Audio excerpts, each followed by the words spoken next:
All right, hey guys, I'm Scott, this is Michael. We're out here today. We wanted to shoot a video and go over some of your Q2 stats and updates on the healthiness of the market and what are transactions doing here at the lake. And obviously every time we're having conversations, we're talking about the fun stuff, right? We're talking about, hey, what's lake life like? What are things to do around the area? Pros, we're talking about some cons, bedrooms, bathrooms, price points, coves, all the fun stuff. But somewhere along the lines, you're asking the questions on, is this a smart investment? And what's the market like? And obviously I think over the past couple years with inflation and interest rates and all of the weird stuff going on in the real estate and mortgage markets, like more people are asking those questions and probably being smarter with some of our money and where are we putting it. And so we feel like it's important to shoot a video and just talk a little bit about stats and markets. And clearly I got Michael with me because he's the smartest dude here at the lake. We have all of our stats printed off, so we don't have them memorized. But we felt like it's important to go over some numbers. And what we want to do real quick is we just want to pull up a map and we can kind of show you where we are on the lake, correlation to where the lake is in the state of Missouri. So let's pull up a map of Missouri. Clearly on one side you got Kansas City, on the other side you have St. Louis. So go to the middle, go down, that's where you're going to find the lake.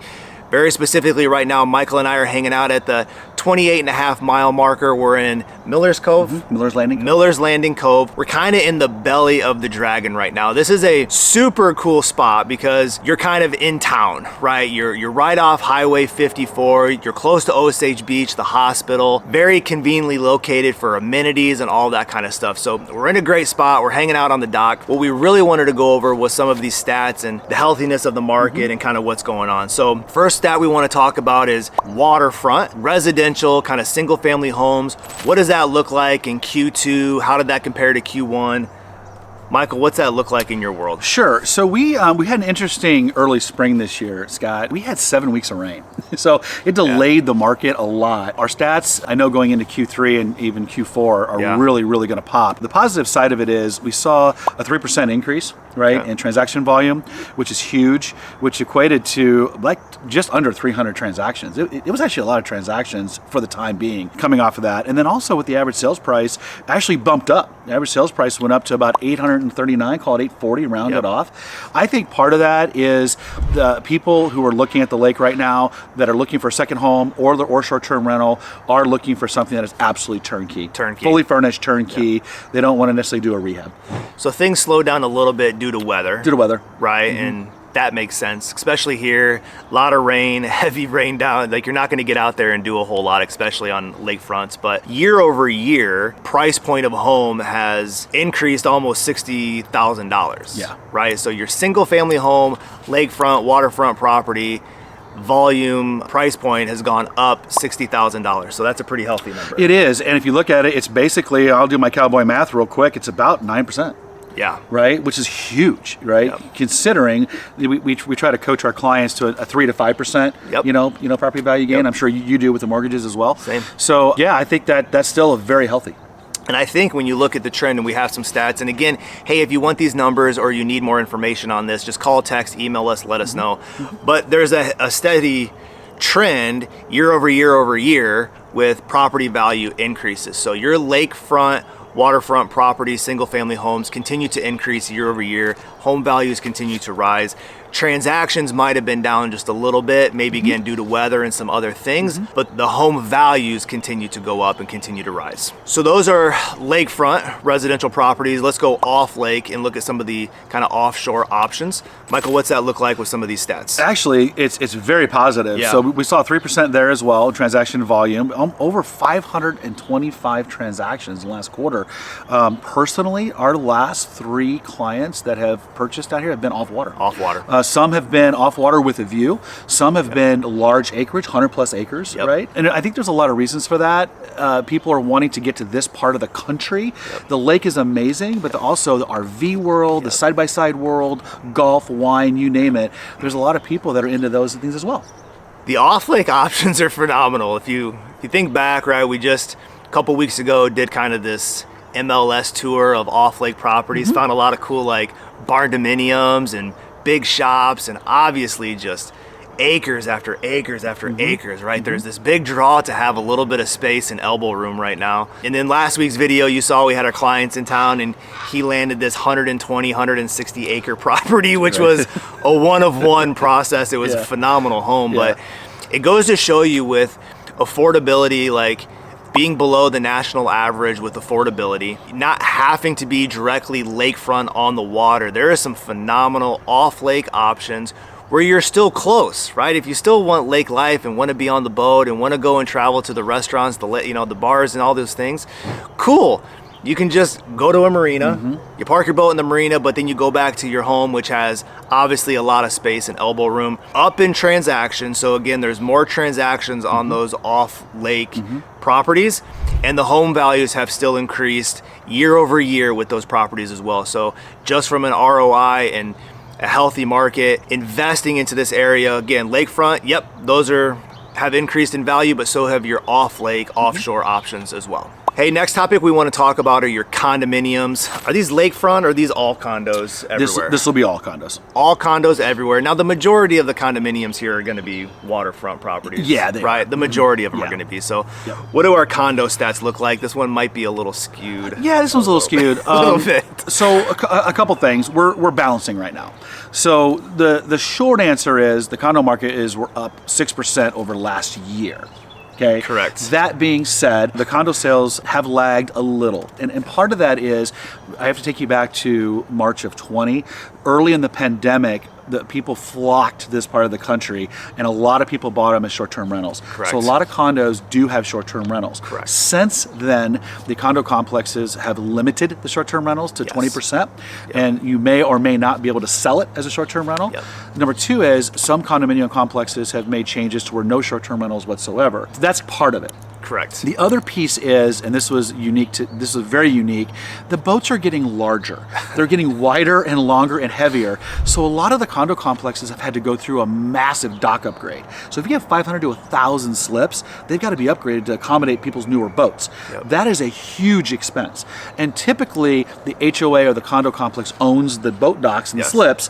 So that's an expense which is now a one-time assessment. Passed on. Right, it's passed on. Sure. Okay? So there's a lot of reasons for that.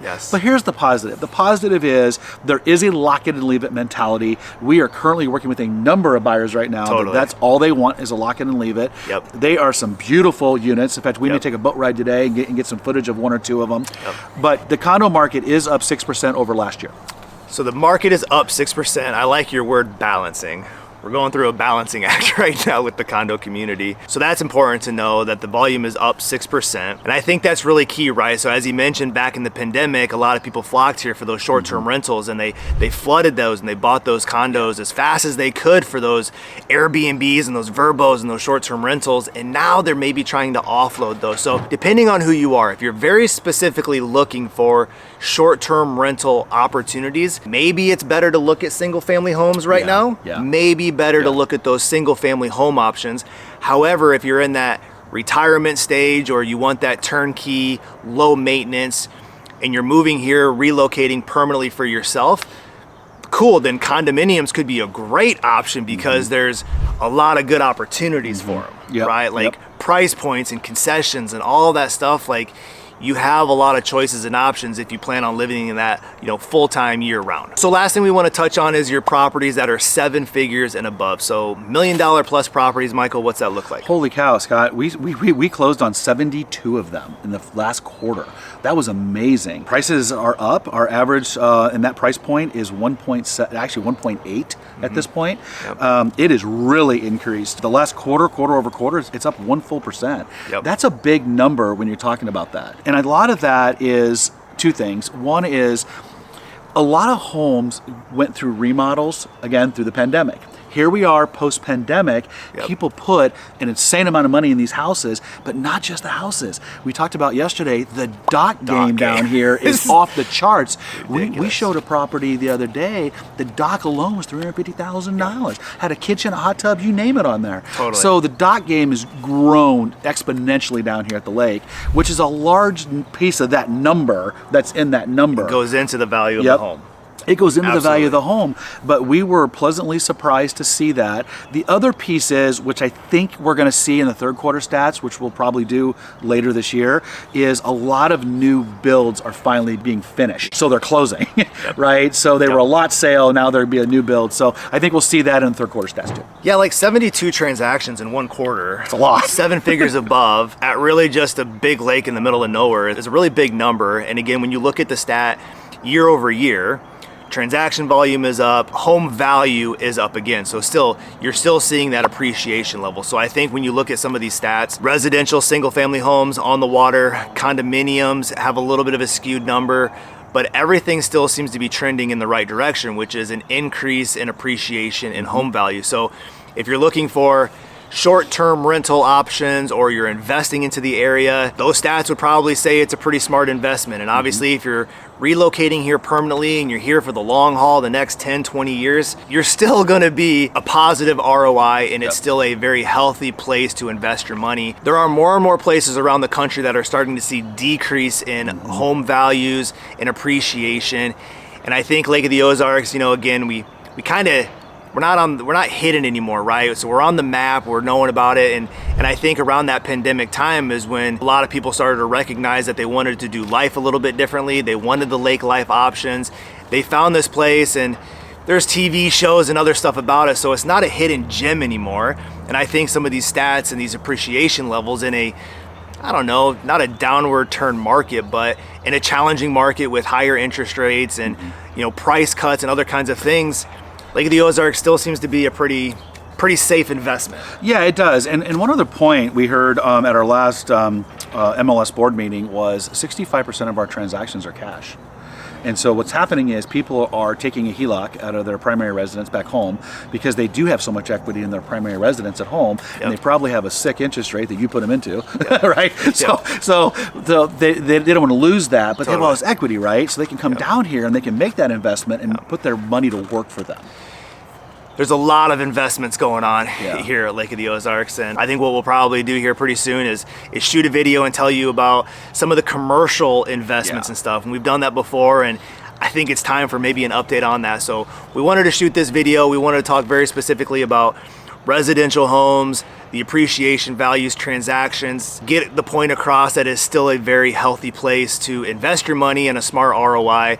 I think next we'll jump into some of the commercial investments and some of the money flowing into here to continue to build this. And as they continue to build the commercial infrastructure, it's going to continue to help the residential infrastructure and appreciation values as well. So anyway, we just wanted to jump in, shoot a quick video. Michael and I love shooting these videos. We love more to help you with your lending or real estate needs. So call, text, email, let us know what we can do to help you out. And until then, we'll see you guys on the next video.